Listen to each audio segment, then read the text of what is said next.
多謝主席。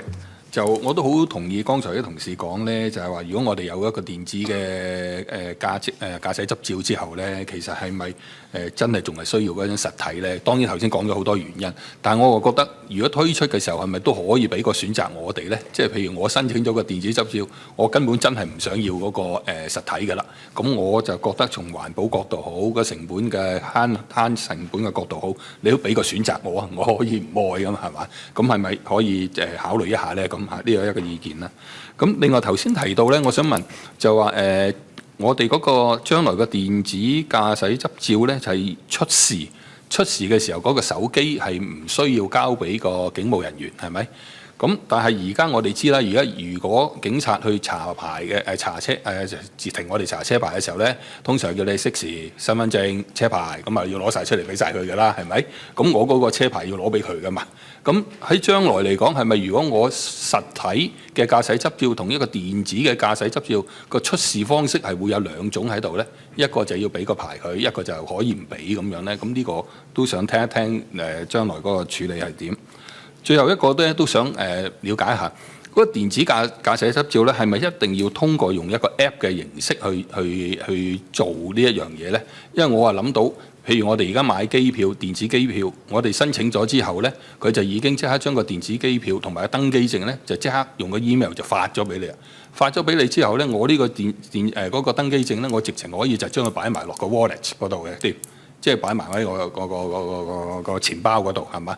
咁我去搜出嚟好易喎，我喺個 wallet 一撳出嚟就係已經係嗰張駕駛執照嘅咯喎。咁其實呢啲係咪更加方便嘅方式？我哋係可以去做呢個電子駕駛執照嗰個嘅諗法呢？咁當然我唔知技術上可唔可行啦嚇，但係我覺得即係從方便嘅角度係咪都可以多諗下呢一方面呢？都想聽聽呢方面嘅意見嚇。好啊，三個問題。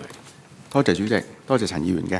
咁關於咧嗰個出示即係個實體個證照同埋個電子證照會唔會執法上有分別咧？咁我陣間請警察嘅同事咧去答一答啊。咁但係要講嘅就係個電子嘅證照，因為我哋知道咧個手機好重要嘅。個手機我哋咧係真係你個市民自己去撳咗個 Apps， 然之後顯示咗個電子個證照，佢登入咗啦，顯示個證照。俾警察嘅同事，佢只要咧喺即係你唔可以去到好遠咁啊，近近地你便利佢去到掃描到咧，呢個就已經得嘅，即係一個方便嘅做法。咁陣間請警察同事再多講一啲。咁咧就嗰個應用程式嗰度咧，就係我哋點解要用個手機應用程式咧？係而唔係話有一個譬如一個截圖，你可以儲存咗一幅相咁儲存咗一個手機嗰度咧。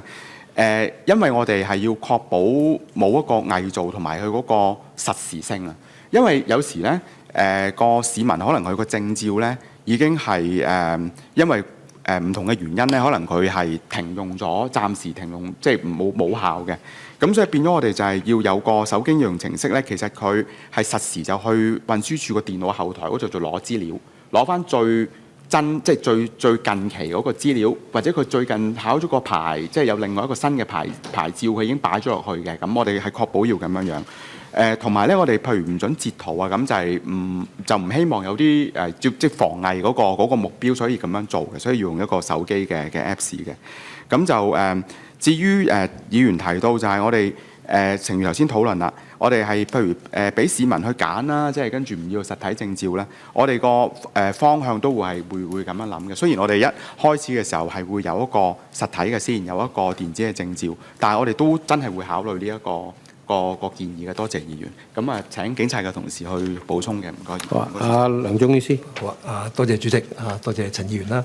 咁啊，點解傳統上咧要適時啦，咁啊身份證啦，攞埋車牌咧？其實正第一，因為我哋傳統嘅車牌上面咧係冇相片嘅。咁即係話個車牌同個身份證咧，即係點樣去 verify 翻個人司機嘅身份咧？就係需要咧，即係目測咁嘅情況啦。咦，個名啱啦，咁個相係咪呢個人咧？咁嘅情況咧，係 multiple layers 啊，多層咁樣去少少嘅論證咁嘅情況啦。咁我將來嘅情況其實頭先都有唔同嘅討論啦嚇，即係點樣一個叫做合理嘅情況之下去 verify 翻啦，去核對翻啦電子駕照嘅情況咧。咁其實我想話咧，其實喺現場咧，喺實戰咧嘅環境入邊咧係有機會千變萬化嘅嚇。嗰度嘅冇網絡啦，手機冇電啦，跌咗部手機落地下等等林林總總咁嘅情況咧，都有機會出現嘅。所以我哋 expect 咧啲同事咧喺前線工作嗰陣時咧，同而家係冇分別㗎，兼顧法理情咁嘅情況嘅。咁頭先主席都講咗啦，如果出現真係有懷疑咁嘅情況咧 ，call 上台用我哋嘅通訊機 call 上台咧，係可以咧喺個 database 度咧係攞得翻相關嘅資料咧，去做翻個 verification 嘅。咁較早前咧，有議員亦都問到啦，咦有咩情況之下咧即係有機會係嚟第二部手機俾警察同事啊？喺我哋準備呢條例嗰陣時咧，係冇諗住用呢個做一個 general 嘅 phenomenon 嘅。而家實體咧就遞俾警察同事啦，因為手機入邊咧有機會好多個人嘅資料等性嗰啲咧，我哋 expect 咧係展示俾警察同事就已經可以即係一個合理嘅 facility 去 scan 去睇已經 OK 㗎啦。喺咩情況之下係例如即係有機會個司機會遞部手機俾同事咧？例如揸高薪嘅泥頭車、貨車啊，個司機例如唔落地嘅話咧，咁佢就可能要遞部手機俾個同事望一望，跟住先遞翻俾佢。即係呢個就係喺實戰入邊嘅一啲嘅經驗嚟嘅嚇。多謝。阿梁 Sir，仲有或者交通意外隻手受咗傷攞唔到開唔到機俾你啊？係已經昏迷咗。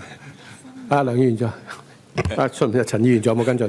我頭先其實嗰個咧電子機票嗰啲咧，嗰啲登記者都係實時可以嗰啲資料可以更新嘅，其實都即係做得到嘅，其實呢一樣嘢嚇。